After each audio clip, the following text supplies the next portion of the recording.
What's going on, freaks and geeks, gals and ghouls? It is us, Corpses for Conversation, back again. We're doing a real quick episode, something totally random, soul-crushing to our childhoods, to the children that will never get to experience him in the lifetime. We're talking about the iconic, legendary, from the groundlings he started, Mr. Paul Reubens, a.k.a.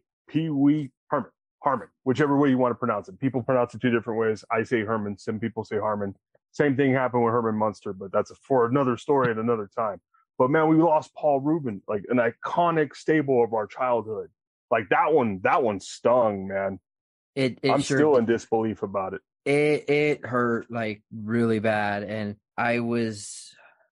Poison was driving and she was talking to me. And when I saw the Instagram post, I couldn't comprehend it at first. Like, and she was talking to me and it was like no disrespect. And I just told her, shut up. And I just kind of kept looking. No disrespect. Shut up. But I couldn't comprehend what it was saying. Like my mind was like kind of like in disbelief, kind of reading it. And I'm like, and she's like, what? I'm like, I think Paul Reubens had passed away. And she yelled out she was in shock. Okay. But she yelled out a word, you know, when we stopped, I had her read it and she goes, he did pass away. I was looking on the internet, nothing popped up. And then I was just, oh my God, I'm sorry that I kind of babbling at this. It's just, I don't know how to feel about this. But then the floodgates just started to pour and it was true. And I didn't want it to be true. No, none of us did, man. Mm-hmm. She was crying. Oh, I teared up. It threw everybody for a loop, dude. Yeah. I've been flabbergasted about it. I have to give his team, his family, his agents, his PR people incredible props because they were like Prince level with keeping mum's the word. No one had any idea he was going through the unfortunate. So for those of you who don't know, This is a spoiler alert from the heart. Paul Reubens, unfortunately, had a private battle going on with cancer. He didn't reveal that to really anybody. And that's ultimately what untimely took his life. It's unfortunate. That's the thing with cancer. It's either you can work through it or you're just going to go through a gauntlet and fight till the bitter end. And Paul did that very eloquently, very quietly. He didn't want to placate any of that kind of suffering and stuff to his fan base or anybody really. So I had to give him mad respect for that. But it was just unfortunate that he kept so tight-lipped about it. But he didn't want no one all up in his business, and I can understand that. Now, did it say when he was diagnosed with cancer? No, it hasn't been revealed. Because the last time we saw him was at Monsterpalooza. He was a guest there in 2019. He looked in great spirits. He looked great. He sounded great. So I don't know what kind of cancer he had. I don't know if it was it was the same thing with Kevin Conroy. Like nobody knew that he passed away because he was also privately having a battle with cancer. Yeah, that was my first and only opportunity of getting to meet Paul Reubens myself was at that Monsterpalooza. He was one of the names that when it came up, I was really looking forward to seeing. I mean, he does a lot of voiceover work. He makes a couple cameos and things, but I never hear him really traveling around for autographs like that. So he's one I regret I never got to meet because TJ said his wife, my cousin, Poison, we're big PeeWee Herman nerds. My mom got me the doll. I still have the doll.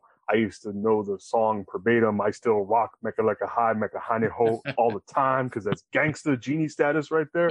Now, everyone at home, Mecca Lecca High, Mecca Hiney Ho. The wish is granted. Long live Jungle. Like TJ says, it was just so surreal that it happened. And I'm still kind of like besides myself. And I want to shout out Big Ed, good old evil Ed, because he put it up on his page in a small story. Ed, I absolutely fundamentally agree with you that you pointed it out. And our fan base, I want you guys to really look into his body of work. Ed has said, and I'll go on record agreeing with him 100%, Paul Reubens was a chameleon-style actor. I mean, he did drama. He did action. Incredibly enough, he did action in some of his movies. Comedy, seriousness, he had such a vast range of acting ability. He was phenomenal, just phenomenal. Can you, like, your personal favorite moments or movies or even memories of Paul Reubens? Yeah, we'll start with you, SoCal. My favorite Paul Reubens portrayal, I guess, character. I mean, if we have to not count PeeWee, because everybody loves PeeWee. PeeWee is timeless. He's been PeeWee since he first donned the red, bow tie. He's been PeeWee. My favorite character that he played was actually the spleen in Mystery Men. That was great. Back in '99. I just love the idea of like this team of misfit heroes, which are just kind of like the other guys. His power in particular, me being young in '99, just made me laugh. You have the power of flatulence. I don't know. I never. I like phenom fart bomb. I liked his portrayal in that movie, but I don't like fart jokes. So I guess I don't. Since I had smelt it, I would forever be he who dealt it. That's the best line ever. Oh, buggeroo, it's the spleen. Oh, but play dead. Who's that? Hey, fellas. Word on the street is looking for superheroes. Uh-oh. Not really? Yeah. Actually, we're just leaving. Yes, from that. Oh. Why you guys so ditching me? It hurts my feelings. I'm a superhero, too. I have powers. Really? Oh, like what? Ooh, so glad you asked. Well, it all started when I was just 13 years of age. One day, while walking with some friends, I accidentally cut the cheese. Well, I blamed it on an old gypsy woman who happened to be passing by. Big mistake! The gypsy woman placed a curse upon my head. Because I'd smelt it, she decreed I would forevermore be he who dealt it! Break away! Oh no! What scene was in there when they're like, "Oh, what is your power?" I haven't seen the movie in years, okay, so I don't remember. And then I guess he rips one, and then he was like, "Oops." Yeah, I love how professional he is about it too. Like he aims his rocket, he like bends over and aims. He checks the wind, and he's like 30 meters. He's like all professional. He's like, "Now pull my finger." Let's see. Distance, 7 meters. Airspeed normal. Compensate for air conditioning. Pull my fingers. Don't do it. Oh, dear God. S D D.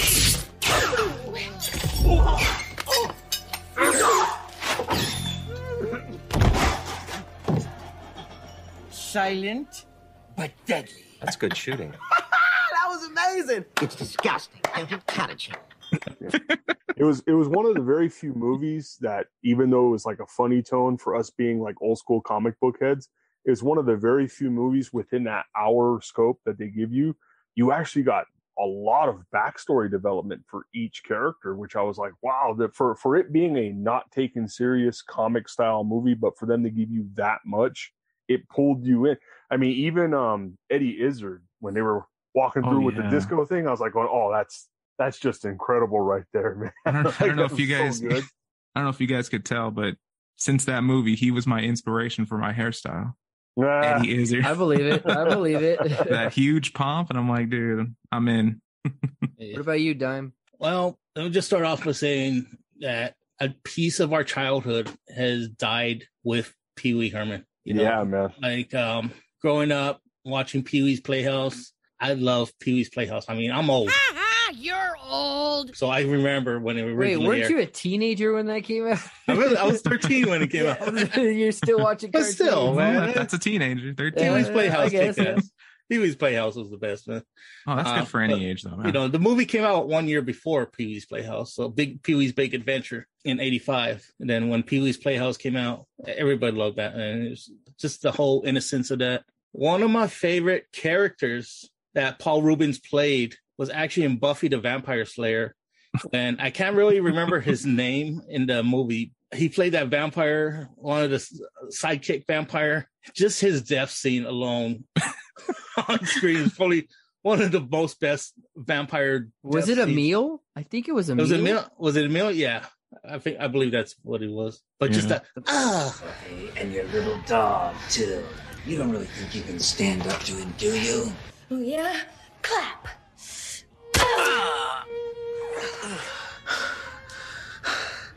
You're gonna wish you died. Ooh. Ah. Ow. Ooh. Ooh. Ah. Ah. Ah. Ooh.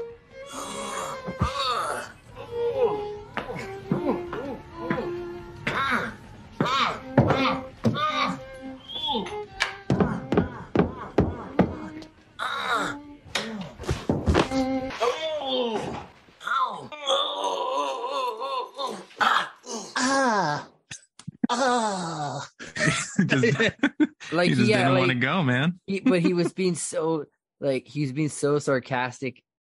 In that, just to mess with them. Yeah. And that actually, I believe that movie had came out after the whole controversy that he had in the early 90s. Yeah. Mm-hmm. I mean, if you think about it, by today's standards, that's Oh, that was a blip on a radar. I mean, we're all dudes. We all have our things about us. Mm-hmm. He did it in a place and in a setting where it's technically allowed. So I don't know why everyone freaked out, but it's because the childhood rendering attached to him. Yeah, he went to an AMC and did it. Yeah. That'd be like if they found Mr. Rogers doing it, they would all probably exploded when they found out. Yeah, but like you said earlier, Zom, by today's standards, that's just like there are a lot more on the radar. Yeah. To today's standards, is cancel culture, but that's what's so depressing about it that we just talked about earlier is that now we're at that age where all our childhood heroes are passing away. Mm-hmm. In our minds, we think they'll live forever, and they will. It just hit home, like I don't want to say it, but we're getting older, Mm-hmm. So my favorite portrayal Paul Reubens did was, I have to say, it was small, but it was still was actually Cheech and Chong's next movie. He was actually here's the thing about that movie. He was his character was technically Pee-wee Herman, front desk clerk. But if you remember that movie, he's cussing and dropping the F-bomb, and I'm like, you don't want to make this into a kid's movie, right? Yeah. So, but it was hilarious because it was like the mannerisms. Yes, that was so Pee-wee Herman. Mm-hmm. And of course, I loved him as Oswald Cobblepot's dad, the Penguins. Yeah. Batman Returns. He was in there for like a split second, but it was still pretty good. I think he also came back to reprise the role in Gotham too, right? Yeah, he did. He came back in 2016 to 2017, reprising his role as the Penguin's father. Where he actually got a name, or they revealed his name's Elijah. They gave him a character name. They gave him a whole character arc. It was it fit in so well. I was excited when they revealed that he was going to be in the next season. It blew my mind that he came back to reprise that role. It was perfect casting. And I hated that show for how it was, but I loved Paul Reubens in it, and I watched what every time he was on, and that was about it because I love the man. Mm-hmm. Yeah, like you said, he went from all different genres, from comedy, drama. I'm not sure about action, but one of the things, if you count Mystery Man, farting on people. Mystery Man, that's action, man. And stuff they worked out for his Big Top Pee-wee and stuff like that. But one of the things that could even reach like horror elements, because Dime brought it up, man. You brought back my childhood trauma of Pee-wee's Big Adventure when he's in that truck and first see first see that scary face, the Large Tim Marge. Burton, Large Marge. Some night, huh? On this very night, 10 years ago, along this same stretch of road, in a dense fog, just like this, I saw the worst accident I ever seen. And when they finally pulled the driver's body from the twisted, burning wreck, it looked like this. Yes, sir. I get off right up here. Have a nice day. Be sure and tell them Large Marge sent ya. Dude, as a kid, that gave me nightmares. That face gave me nightmares. That face like haunted my dreams for so long for being such a kid-friendly movie. Let me ask you this, like to this day, that movie came out in what, 85? 85. I think that movie's still relevant today. Yeah, it holds up.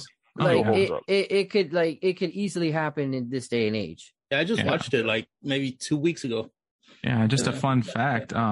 I just noticed on Instagram, I seen that the Cabazon, dinosaurs that he visited in that movie, they actually painted the T-Rex and gave him a PeeWee, outfit. I posted that on my stories. I was going to mention that to you guys. I would say before they decide to repaint that, it'd be dope if we went as a group, if we could, to go down there and pay tribute to PeeWee. Oh yeah, I used to live out in Palm Springs, and I used to pass by that all the time. Every time I would, I know, horrible. Every time I would, though, I would always remember, say, look, there's PeeWee's dinosaur right there. And it's right by a casino. Yeah. I don't gamble, so. But yeah, I went there during, I think it was like the end of 2020 or maybe in the beginning of 2021, still when the pandemic was. But we were just kind of testing things out. And I have never been there. I don't even know what it's called. It's escaping me at the moment. But I told Poison, I've never been there. We drove up there. I actually went to go meet up my cousin who lives pretty much over there. And we met halfway over there. I got to see the whole T-Rex and everything with the dinosaur. And we get to go in it. And my first reaction was, so is there really like a empty movie theater inside the mouth? Yeah. And they're like, she's like, no, it's just a gift shop. And I'm like, that's a crock. Like, I wanted to sit where PeeWee sat, Exactly. He's like, oh. That was what I thought first, too. I'm like, you get there and you're like, can we go into the head? Yeah. Like, there is actually no way to enter the head. It's just, that was a little bit of movie magic. Disappointment for sure. But, I kind of like retraced some of the steps that were in that film. Andy was trying to kill PeeWee. Andy! Just running around, It still hurts. I don't know how to cope with it. Granted, I never met the person. It just watching these movies and Pee-wee's Playhouse, 86 to 1990, 91. I watched every season. And like we said earlier, it was just our space of innocence. Innocence? Did you say innocence? That's the word of the day. The magic word. What's today's secret word? Today's secret word is... Now, you all remember what to do whenever anyone says a secret word, right? Scream! That's right! For the rest of the day, whenever anyone says a secret word, scream real loud! Just a little flashback for you guys. Yeah, so still to this day, at the age of 40, every time when someone talks to me and I'm not paying attention and they're still trying to talk to me and get my attention, and then they call my name out, and I do you remember that scene in Pee-wee's Big Adventure where those thugs in the rain were trying to mug him and all he does is just turn around? I still do that to this day. It's just something creepy but funny at the same time. Yeah, like every time I hear the song Tequila. I'm sorry, operator, I can't hear you. I'm trying to use the phone!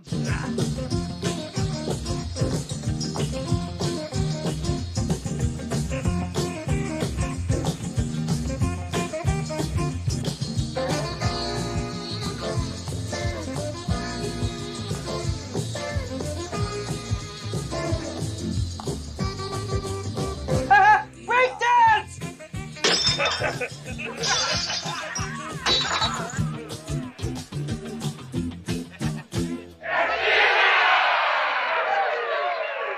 All I think about is the Pee-wee dance, man. Yep. I don't even know who wrote that song. That bar scene with him going in there and they're like, who is the square? And he's like, watch what I do after a couple of shots. And he's in there rock and roll. Hey, this the waitress or the biker gang girlfriend or whatever she was. That was actually Elvira in that scene. Yeah. It was. And you know what? To tell you the truth, she was a lot hotter in that biker character than she was in Elvira. I'm like, damn. It was. Yeah. So one of my favorite scenes in the movie is, after I'm sorry, I don't want to laugh, but I you better. Pee-wee would want you to laugh. It's kind of hard to explain without. Okay. So you remember after he earns those bikers' respects, right? After he does the dance and does that stuff. So they all like pile up out outside and, I hope you find your bike, XYZ and all this stuff. And he starts the bike, and everyone's all cheering. And then he just struggles to stay on the bike. Thanks a lot, dudes. I hope you find your bike, man.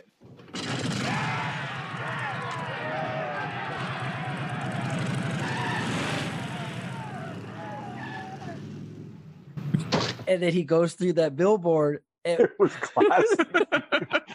That would be me riding on my bike. But you could see, like, it felt like there were stunt guys right there who just threw the doll. Oh yeah. Because I think at one point the doll they used for PeeWee, it just kind of flipped on its head. Mm-hmm. So I remember when it, like, I don't know, maybe in my 20s. And do you remember the Demons episode where I was practically crying? It was the same thing. I think in my 20s, I had showed Poison. I mean, we seen it, but she never seen it with me. Yeah. And I was crying so bad. And she's like, okay, wasn't that funny? I'm like, no, you don't understand. And just you don't understand. You don't get it. I mean, that's still probably one of the best laughs we have on record in the episode, TJ's When You Lose It. That was great. Yeah. The little boy with the shotgun. I wish the guy wasn't injured right now in AEW, but the wrestler Danhausen, you could tell that guy is heavily influenced by Pee-wee Herman's character. 100%. I mean, even during the ROH days, he hasn't done it in AEW, but the ROH days, they'll actually stop the match midway and they'll start playing Tequila, and he does the little dance on the ring. Yeah. And, everybody here, we're all big wrestling fans. Like, you remember when Pee-wee Herman did come on Raw? Oh, that was the best. The skit between him and The Miz. Yeah. You said the magic word. You said ring. And when Big Show came out dressed like Pee-wee Herman. You know what's so cool? Like, I already stated how I feel about that company, but obviously what Paul Reubens was on there, I had to watch. But what was cool about it is, like, he got a really good pop. Oh, he got a big pop. And the skit between him and The Rock, I could not contain myself. I had tears down my face in laughter because they were going back and forth, and you think it's not him he's talking to, and he's like, he makes some referencing to, like, show me, like, your war face or your mean face. You see people go, I was done, dude. Oh my God. So what got me going in that skit was, like, The Rock is encouraging him. You go, come on, say it. And, he does, like, if you smell, and it sounded weird because he goes, if you smell what the P is cooking. I'm like, you shouldn't have said P. You should have just said Pee-wee, but it was funny either way. It was classic, just classic, man.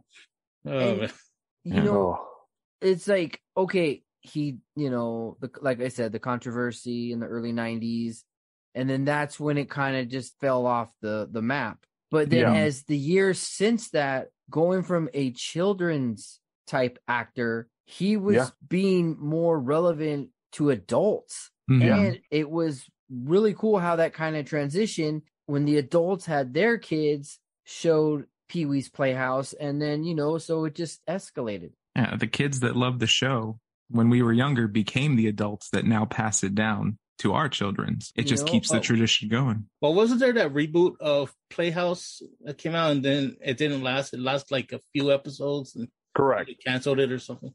Yeah, not that I remember. Well, you can't recapture lightning in the bottle. Mm-hmm. Even though it would hold up, all the references and the cheesy tune and stuff, it wouldn't hold up today. Pee-wee's Playhouse. I mean, it wouldn't. But when we had it, like Pee-wee himself, he does still hold up because I was excited. This is a little back, we're going back to 2016 when Netflix made that original movie, the Pee-wee's Big Holiday. I was looking forward to that. I watched it day one as soon as it came out, and I was like, he still got it.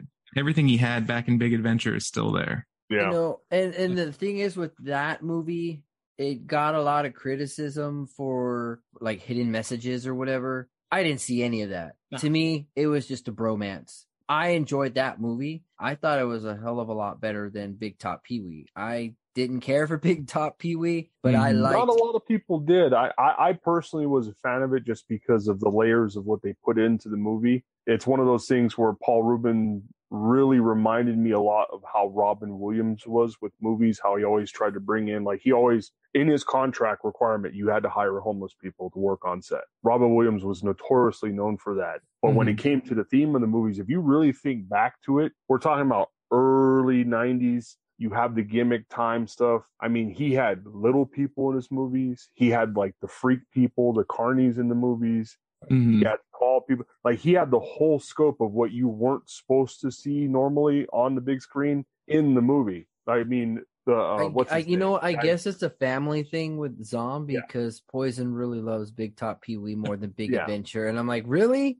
I can't remember the actor's name right off the top of my head, but he played Whistler from Blade. He was in Big Top Pee-wee. He was the main guy who ran the carnival. Yeah, Chris Christopherson. Yeah. So he ran the main person of the carnival. But I liked all the little elements they put in there. Like the fact he had an assistant pig that could talk cracked me up. And the wife, who was like the little tiny, incredibly shrinking woman, made him the breakfast. And he has this little tiny plate of breakfast. He's like, delicious. I was like losing it, man. It was great stuff. And you know, like a lot of people started off on a show. Rod Zombie was part of the crew before there was a white zombie, yet alone the solo artist, movie director, and there was a very young Lawrence Fishburne as oh my god, I just watched an episode. Cowboy Troy? No, Cowboy. Oh my god, I can't. We're all on the hot seat right now. Cowboy. It's like I know it's a cowboy. You look like Rick James with a cowboy hat on. Oh my god, I am. Yeah, it's escaping, and I just watched an episode right now. No. Cowboy Bob. Cowboy Bebop. Cowboy Jeff. Cowboy Jim. Cowboy something. We did all talk about the films and TV shows that we grew up with him being a key role or at least a key character in them. But as we also mentioned, he was a really big voice actor. He's done many big voice actors. And if I could pick a favorite voice acting role for him, it was in The Nightmare Before Christmas, Locke from the Lock, Shock and Barrel. He was Locke, the little devil. And that movie for me, I mean, I grew up with that film. That film came out in 93. I went to the theaters to go see it. I've watched it countless times. I know every song by heart. Cowboy Curtis was his name. Cowboy Curtis. Sorry. Not a lot of people knew until, like, unfortunately, his passing, and we started to see more of his credentials. Because again, his name blew up. Everyone was searching it on the search engine, IMDb, the whole thing. And I knew he did it, but it had to be refreshed in my brain when I started reading up on it. But I was like, I know he's voiced the Riddler more than once, and I thought that was awesome because I remember hearing him do that, and he kept it like OG to the slapstick style Riddler, which sounded really cool. Yeah, and for the past couple Octobers, I know that Danny Elfman holds his symphony out here where he recreates the music from a lot of his popular films. And when he does The Nightmare Before Christmas, I know that Paul Reubens has made appearances to portray his role again as Locke for the songs. And that's just really cool. Awesome. Yeah, this year is definitely going to be emotional without him. Mm-hmm. Yeah. You know, and just after the news broke, you just see everybody coming out of the woodworks, just support and love. And I didn't realize how well respected and connected he was with everybody. I had no idea Katie Seagal, from Married with Children, Modern Family, Futurama. If I'm not mistaken, she had posted something on her Instagram that they went to the same art school or the same, and she posted a picture, and I was like, holy crap. I'm like, dude, this guy was everywhere. And like, people loved him. Yeah. Another huge icon that I didn't even know until I saw the post via the actor himself. I never knew that he was super cool and they were buddies with David Hasselhoff. They were roommates while going through the acting school and stuff. Like they were really good friends and no one knew because they just kept their stuff very on different tones and everything. You think about that. Toxic just said he is a generational and a lifetime icon because we had David Hasselhoff and Knight Rider. And then we had Pee-wee Herman. Like to put that in perspective in your mind, you just go, whoa. You're like, wow. But imagine if Paul Reubens guest starred on Baywatch as Pee-wee Herman, running as a lifeguard. That would have been He did show up in what was that movie, Back to the Beach, when he came out and did Surfing Bird. Oh, with Annette Funicello. Yes, I remember that. I only watched that movie because of him. Yeah. He wasn't even in there that long. That and Fishbone. That one scene with Fishbone in that movie. Oh, yeah. That was just the two best scenes. The one movie I want to point out, because it revitalized his career and put him on a map as a very serious actor. We can't forget the iconic performance he played in the movie Blow. Oh, that's right. Alongside another awesome comedian, Bobcat Goldthwait. Yep. I can just imagine the set just between those two hamming it up and chopping it up. But his acting range on that movie was so good. Yeah. Yeah. It drew you in. And the tone of it where he was just like, hey, I'm only here to sell drugs. I don't want to get involved in no beef you guys got going. So I'm going to step away over here and get back to the orgy. You guys figured that out. Bye. And I was like, that's iconic. PeeWee and Paul Reubens. He's like, I'm going to go back to the playhouse. Ah, he's gone. Have we heard from Cassandra Peterson yet? Has she posted any? I haven't seen any posts. She actually did. I think she posted one with him and Elvira. Yeah. And I think I had posted. Yeah, I did post it on my stories the day it happened. Because I know they dated for a while too. I think back in the day. Because they're all actors from that era where it's, if you wanted to get known, you had to create this persona, you had to create this character. And she was friends with PeeWee. She was friends with, if you remember, Ernest. Ernest goes Jim there. Barney. Oh, Ernest. Yeah, they were all people of the same era, just trying to make a name for themselves. So naturally, they would be associated with each other. And see, TJ, you just mentioned it too, man. We that should be an episode we do at some point. But we lost Ernest as well, and he died of cancer as well. It's another one. It's like, damn, dude.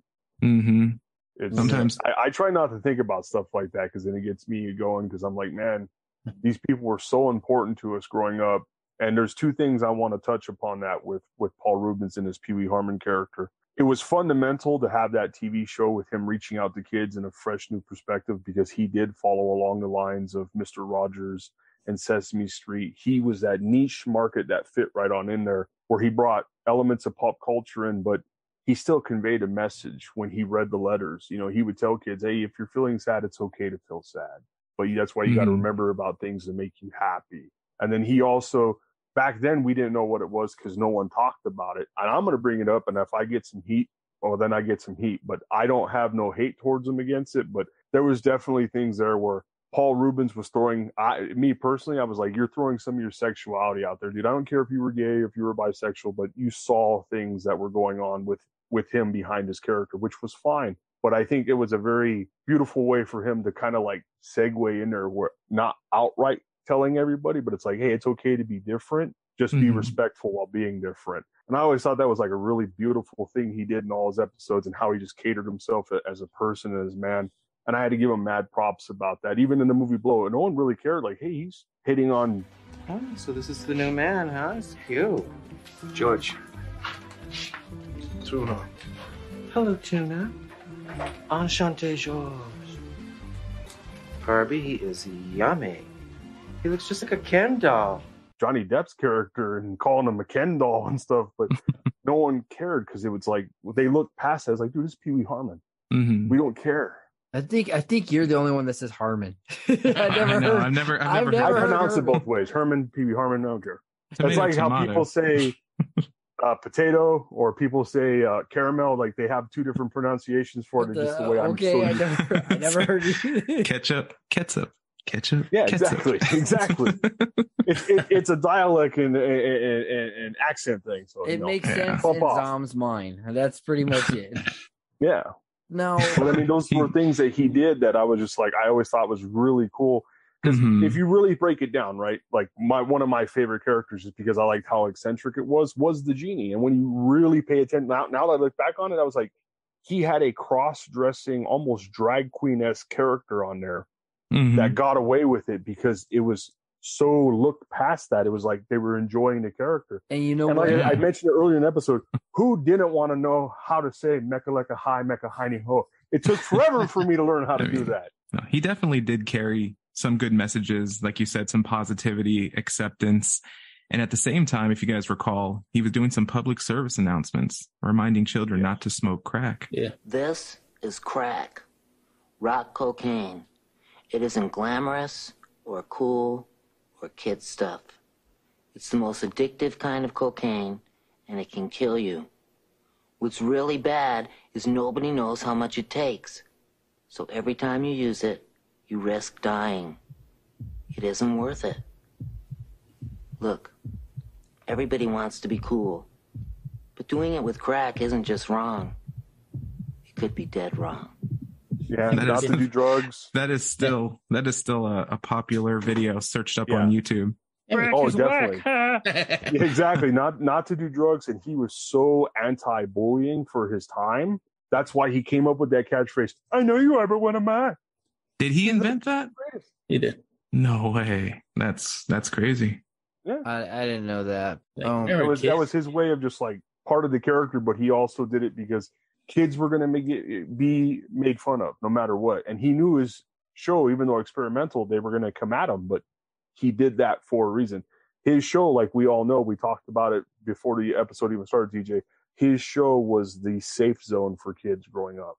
Mm-hmm. His playroom was like where you can just like, it was like the teenage rec room. You just go chill, get away from everything, and just be in your space and be like, hey, I'm cool here. I dig it here. I'm happy here. This is awesome. It's a little quirky, but it's awesome. I don't know if any of you guys know or remember, but I believe the gentleman that portrayed the genie passed away this year as well. I'm like, man, I was just like, yeah, it's rough. And I recently showed both my daughters Pee-wee's Playhouse, and I put it up, and you've seen the video. Like, my youngest is just like in awe and just watching the thing.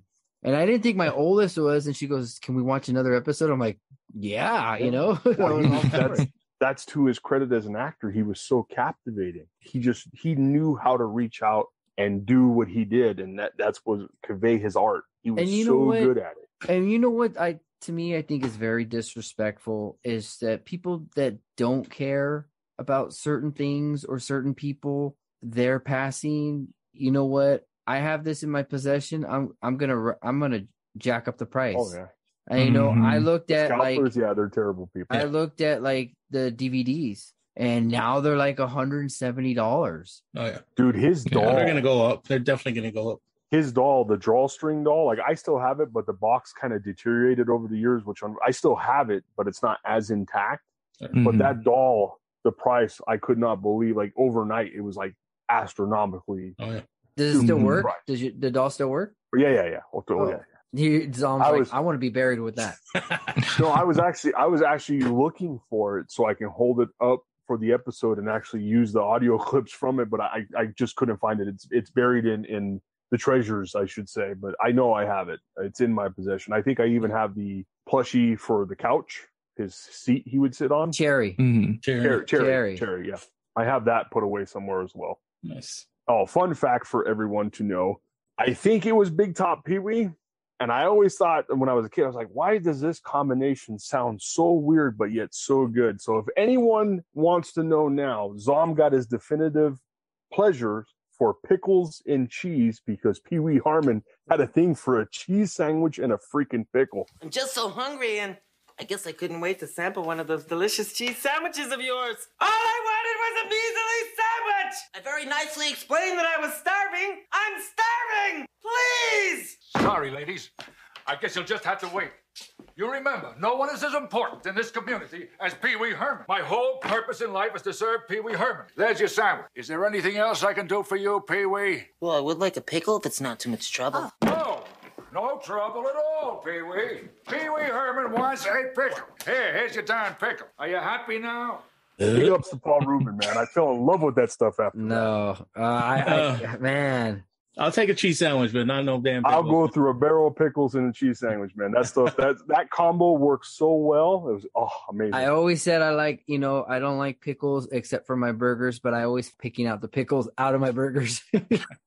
You're missing out, man. You know, another influence I brought up, wrestling earlier, Firefly Funhouse, man. I know you're not a WWE fan. Yeah. Dude, that is heavily that was influenced completely, by Pee-wee Herman. Ray Wyatt doing that gimmick was completely influenced from old school Pee-wee. Oh, totally, man. 1,000%. And I loved it. And hopefully they bring it back, You can even say when you guys showed me Terrifier 2, that whole scene where they're doing the little country song and stuff, that was so Pee-wee Herman Playhouse elements there. Exactly. Exactly. You know, also, we talked about this off screen. So when they were filming Ghostbusters, for anyone that doesn't know, you know how... Oh, yeah, that cooked my noodle. I had no idea. So they were supposed to, you know, Gozer gave them a choice to pick their Destructor. Originally, they penciled him in, and they, instead of, I believe, the Stay Puft Marshmallow Man, they did Pee-wee Herman. Oh, my God. Oh. And they even had drawings and everything. They asked him, hey, would you be interested in doing this? And I guess he was, you know, getting, at the time, maybe he was filming Pee-wee's Big Adventure, or he just didn't kind of want to be seen as the villain. So he denied it, but we could have had Pee-wee Herman in a Ghostbusters film. That would have been great. Would have been a giant Pee-wee. Playing Gozer would have been that. I mean, that movie is already legendary, but it would have exceeded the phenomena of what Ghostbuster was. Just you know, after dodging the proton streams, you know, that's all you got. You know? Exactly. Him and Slimer. But if you really think about it, just the blooper reel alone would have been gold, because you're talking about Paul Reubens, actor and comedian, in the same room with Bill Murray, Dan Aykroyd, Rick Moranis. Oh my God. Yeah. Well, it would have been unreal. Yeah, as you'd mentioned earlier, I mean, you said like the whole Pee-wee's, you know, Playhouse, he was trying to be a little, and I mean, that's a perfect role for Gozer, because Gozer appears to be a woman, but can be whatever. But can be kind of like, like it's neither male nor female. Just kind of, you know, they all, I think even for the voice, they put a male and a female voice together combined. Yeah. And that would have been very interesting to see him in that really dark role.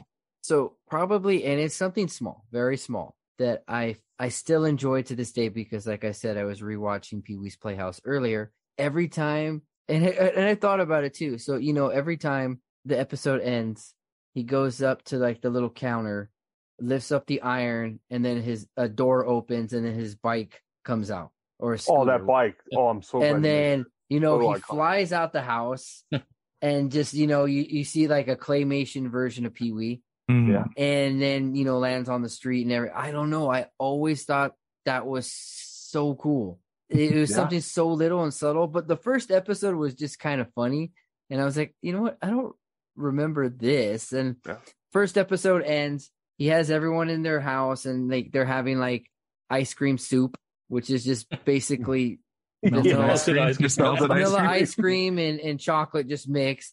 So he's giving it to all his neighbors and friends. He basically says, okay, I have to go. And, he takes off, and I'm like, you just left a house full of people in your house to take off wherever you're going. I don't know. That was just, my mind's like, really? I'm like, that's your house. You should kick them out, But bringing it back, man, it's like, as a kid watching that back in the day, like all these kids nowadays, all they want is these electric bikes, man. Dude, I wanted that bike so bad. We all wanted the Pee-wee bike. Man. That bike was so badass. I mean, lots of 80s shows and movies really made the bicycle just your main transportation. Kids today want, like you said, cars and all this stuff. I think skateboards are finally coming back, but back then, man, it's like everybody had a bike. A bike was your, I think as well, I don't know if it was in a Pee-wee movie, but didn't they recreate via when Spielberg did it for E.T.? Didn't Pee-wee it was Big Adventure. The bicycle scene? Yeah. Oh, that was great. It was in the back lot when he was like being chased through the back lot. He does the...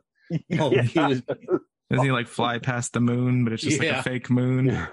Oh, like when he's going toe to toe with Ghidorah and Godzilla and smashing tanks. That's the greatest. Then Twisted Sister cameo in there when they're doing Burn in Hell music video. Oh, I would have lost it if I would have saw him. When he's riding his bike past them, and then it's just, I mean, Twisted Sister didn't really do much, but just the look, like they're just looking by, like, huh? Like what? Like, I just thought it's funny. And then you see obviously Godzilla on a like Santa sleigh, and so it had a little bit of everything. Yeah, it did. It was that was basically my whole childhood in one movie. It could have even put the fear of clowns into some, where he has that nightmare that those clowns are taking apart his bike with a saw. They're just like.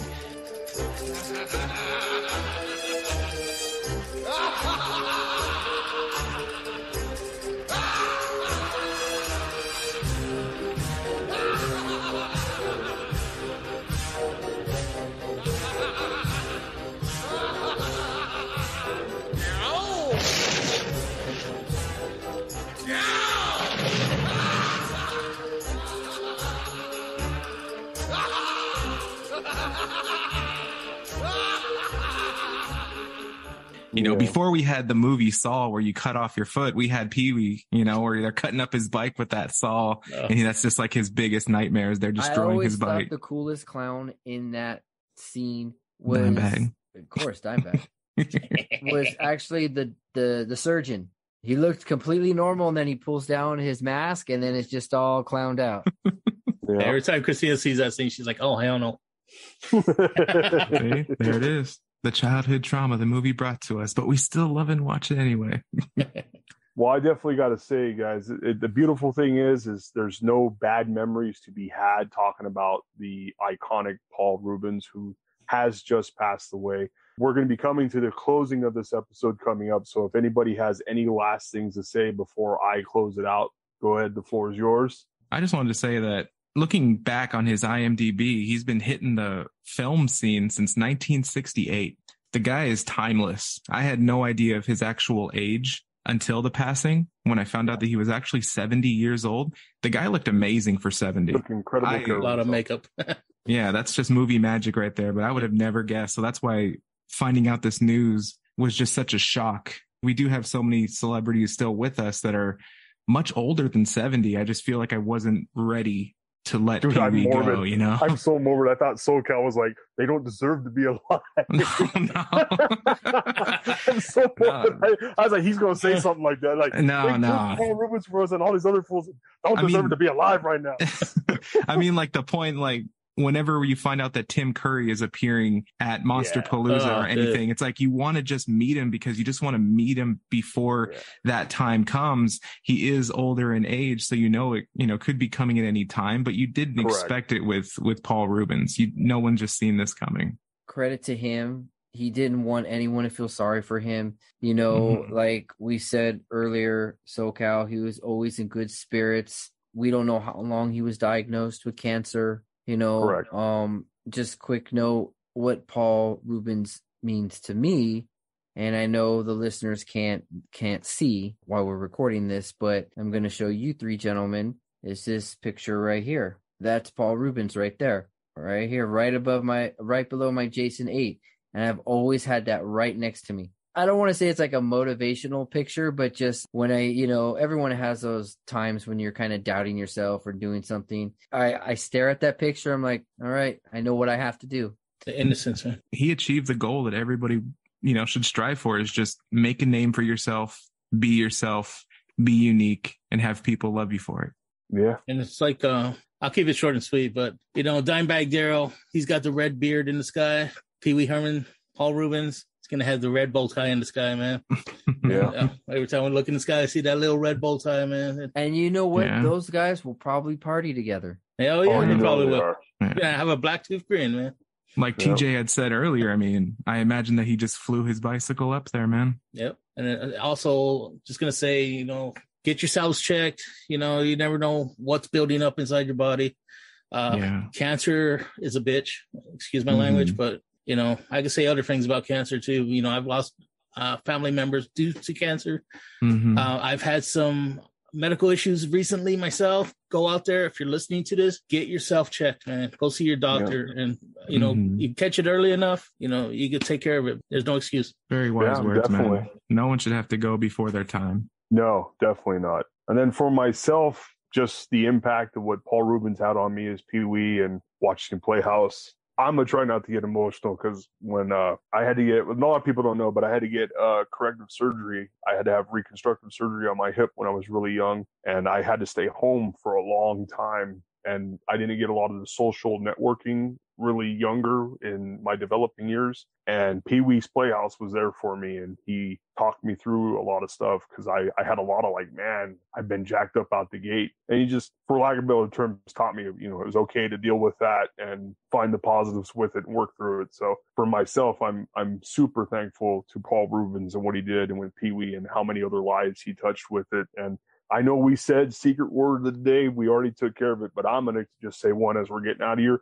my secret word of the day, and it'll go off, and you'll hear everyone party and go, ah, and we're all going to have a great old time celebrating his love. Anytime someone says, I love Pee-wee Herman, anytime somebody says, I love Paul Reubens, that's when we go, ah, you said the magic word, ah.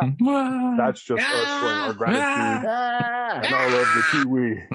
So with that, you guys, I am Richard Zom for Corpses for Conversation, in the room with, of course, Toxic J, SoCal Leatherface, Dimebag the Clown. And we'll see you guys next time. Love you, Pee-wee. Be kind and rewind. Well, goodbye, everybody.